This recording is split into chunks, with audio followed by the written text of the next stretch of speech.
Hi guys. So this is my episode 2.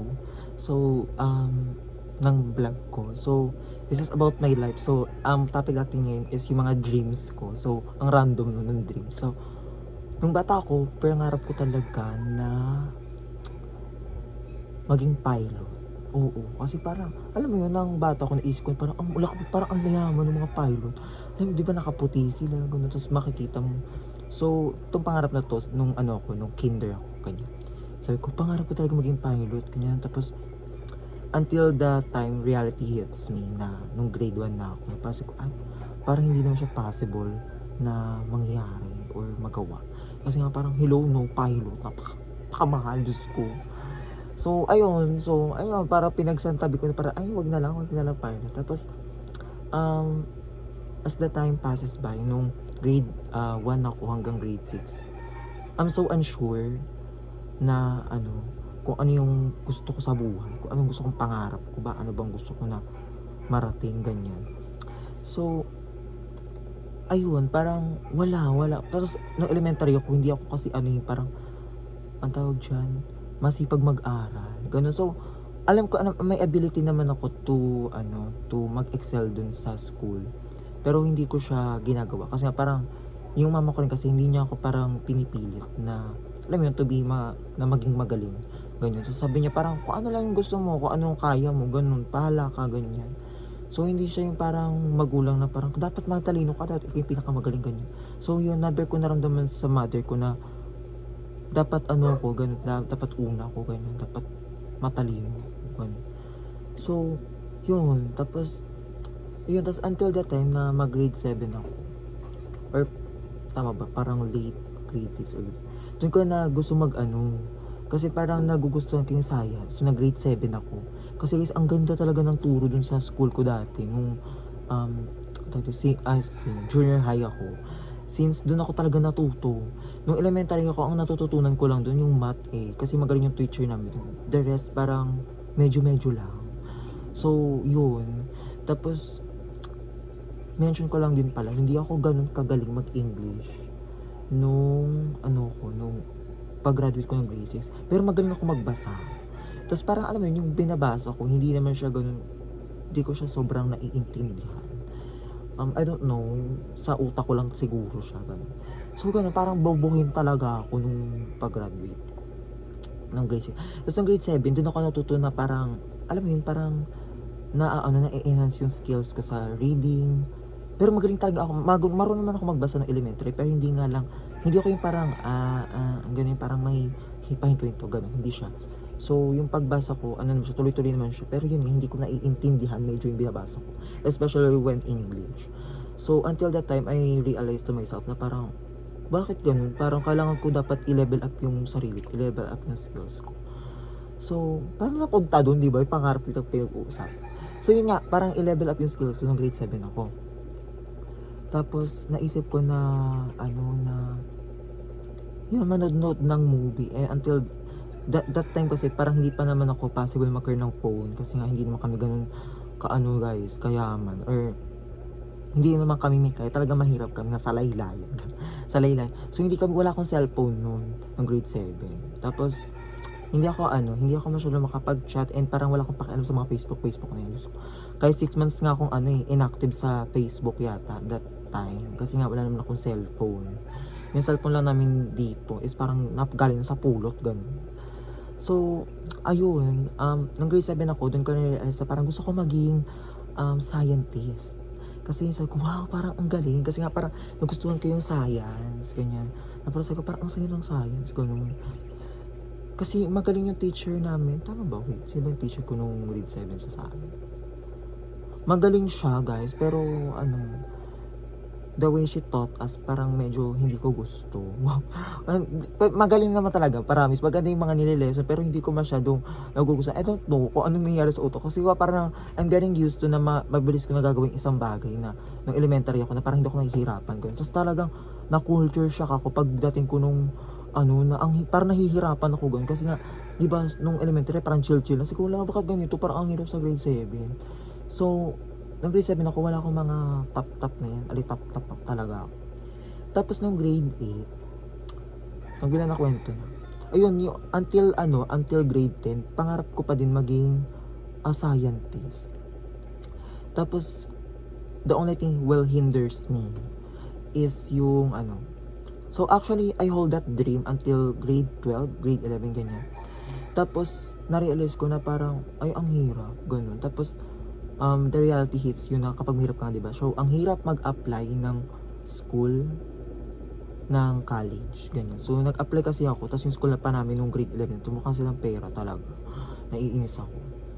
So, ayoko na lang sabihin kung bakit. Basta mga mukhang pera yun.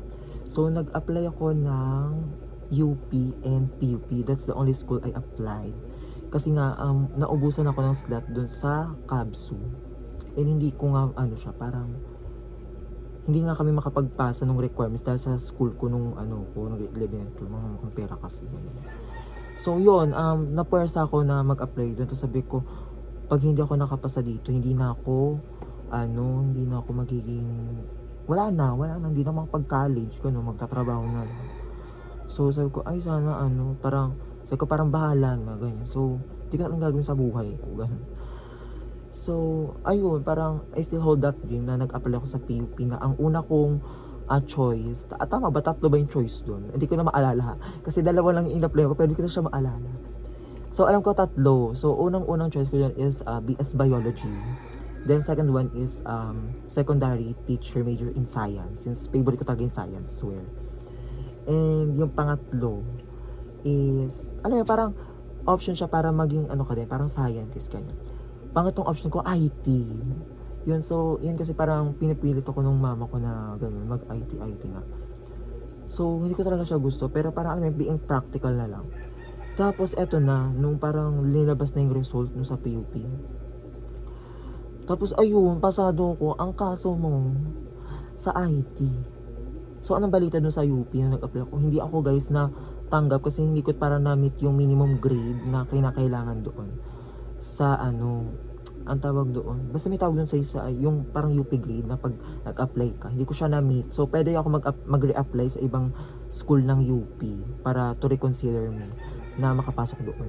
So, hindi ko na siya ginawa kasi ang hassle. Tapos sabi ko, that time, unsure pa ako nun. Tapos sabi ko, hintayin ko na lang muna yung result ng PUP kung anong mangyayari. Tapos nung nalaman ko nakapasa ako, sabi ko, wala na, parang gumuho na yung pangarap ko to become a scientist, ganyan.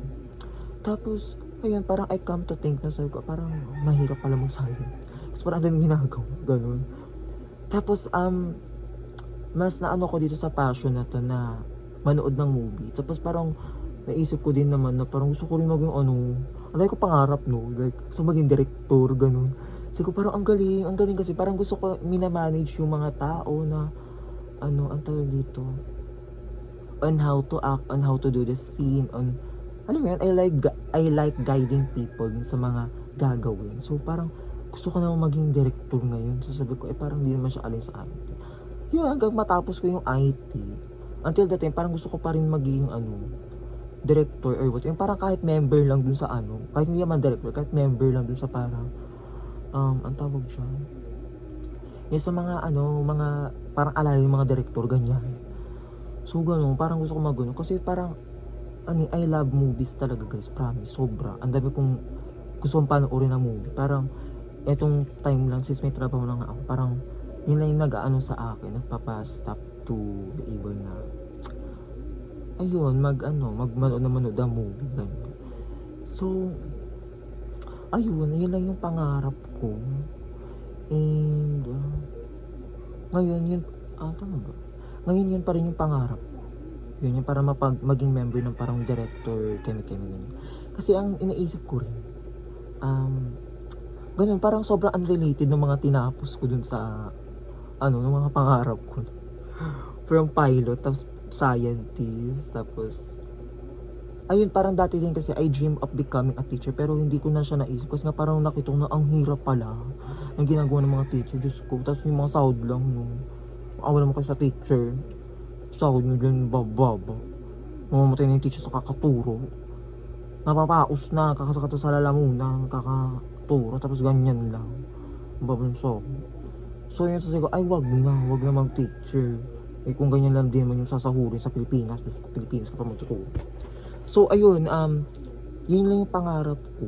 Una pilot, tapos scientist, tapos yun, parang mid yung teacher. Tapos yung isa pa, ay na, yung last is yung ano, yung, ang tawag dito, yung pagiging director nga, or yung parang member dun sa, kung yan, tumutulong sa mga director. Ganun yung dream ko.